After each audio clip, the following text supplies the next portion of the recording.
এগুলো হলো এমন একটা ফাঁদ যেখানে তোমাকে জাস্ট টেনে নিয়ে গিয়ে ক্লান্ত করে দেওয়া হবে। আমি এখন জীবনের এমন একটা পর্যায়ে আছি যেখানে আমি আর কারোর সাথে কোনো যুক্তিতর্কে জড়াই না। কেউ যদি বলে চেয়ারের প্রাণ আছে কিংবা হাতি উঠতে পারে, আমি সেটাই মেনে নিই।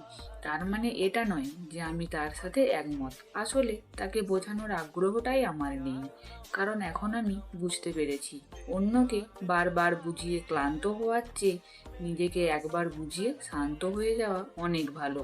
আর তাতেই বজায় থাকে নিজের মানসিক শান্তি। তাই এখন যখন শুনি কেউ আমার নামে মিথ্যা বদনাম করছে বা সমালোচনা করছে, আমি তাদেরকে কিছু বোঝাতেই যাই না।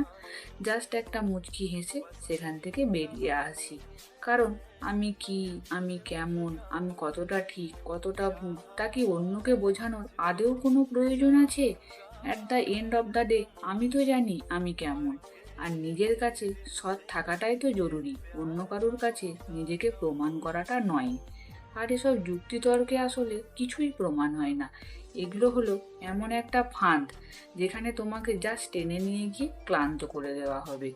মানুষ তোমার কথা শোনে তোমাকে বোঝার জন্য নয়, তার মতো করে তোমাকে জাজ করে কথার উত্তর দেবার জন্য, তার ধারণাগুলো তোমার উপরে চাপিয়ে দেওয়ার জন্য।